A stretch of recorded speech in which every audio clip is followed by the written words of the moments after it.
তো দেখো বন্ধুরা, যখন আমরা হোয়াটসঅ্যাপ অন করি তখন কিন্তু আমাদের হোয়াটসঅ্যাপে অনলাইন দেখায়, বা আমরা বেরিয়ে গেলেও লাস্ট কখন মানে অন হয়েছিলাম সেটাও দেখায়। কিন্তু এমন একটা সেটিং আছে, তোমরা হোয়াটসঅ্যাপে ঢোকো, তোমরা যাই করো, তোমাদের কিন্তু কেউ বুঝতে পারবে না যে তোমরা হোয়াটসঅ্যাপে কখন ঢুকেছিলে, অন হয়েছিলে কিংবা অনলাইন আছো। কেউ কিন্তু বুঝতে পারবে না, পুরো সেটিংসটা হাইড হয়ে যাবে। তো কী করে করবে, অবশ্যই ভিডিওটা দেখার অনুরোধ রইল। আর ভিডিওটা ভালো লাগলে অবশ্যই লাইক করে দিও, আর প্রোফাইল বা পেজটাকে ফলো করে নিও। চলো মোবাইল স্ক্রিনে চলে যাই। তো আমরা কী করবো, আমাদের হোয়াটসঅ্যাপটা ওপেন করে নেবো। আমি হোয়াটসঅ্যাপটা ওপেন করে নিলাম। ওপেন করে নেওয়ার পর ওপরে দেখো এখানে থ্রি ডট আছে, আমরা এই থ্রি ডটে ক্লিক করব। ক্লিক করার পর এখানে সেটিংস আছে, সেটিংসে চলে যাবো। তো সেটিংসে যাওয়ার পর এখানে দেখো প্রাইভেসি বলে একটা অপশন পাবে। প্রাইভেসিতে তোমরা ক্লিক করো। ক্লিক করার পর এখানে দেখো লাস্ট সিজন অ্যান্ড অনলাইন। তো এখানে ক্লিক করো। ক্লিক করে এখানে তোমাদের এভরিওয়ান বা কিছু থাকবে। এখানে দেখো নো বডি বলে একটা অপশন আছে, নো বডি।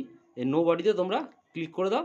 এখানেও দেখো এভরিওয়ান আছে, same same as last scene. তো এটা এখানে এইটাও ক্লিক করে দাও তোমরা। এটা ক্লিক করে দেওয়ার পর তোমরা বেরিয়ে চলে আসো।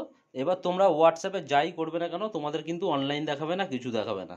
তো তোমাদের পুরোপুরি হোয়াটসঅ্যাপের মানে অনলাইন সেটিংসটা হাইড হয়ে যাবে। তো চলো, ভিডিওটা ভালো লাগলে অবশ্যই লাইক করে দিও, আর পেজ বা প্রোফাইলটাকে ফলো করে নিও।